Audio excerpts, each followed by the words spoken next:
அல்லாஹ் நேசிக்க வேண்டும் என்றால், அல்லாஹ்வுடைய நேசம் நமக்கு வேண்டும் என்றால், ரசூலுல்லாஹி ஸல்லல்லாஹு அலைஹி வஸல்லம் சொன்னார்கள், மனிதர்களுக்கு பலனுள்ள வாழ்வை வாழ், உன் மூலமாக ஒரு மனிதன் வாழ்ந்தான் என்ற வாழ்க்கையை வாழ், அல்லாஹ் உன்னை நேசிப்பான். அல்லாஹ் உன்னை நேசிப்பான்.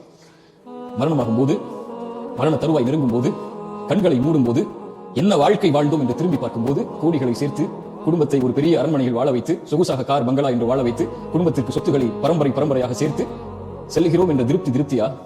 திரும்பி பார்க்கும்போது என்னால் பலனடைந்த, இறைவனுடைய உதவியை கொண்டு பலனடைந்த வாழ்வுடைய மக்கள் இந்த உலகத்தில் வாழ்கிறார்கள். நான் இறந்த பிறகு எனக்காக அவர்கள் பிரார்த்தனை செய்வார்கள்.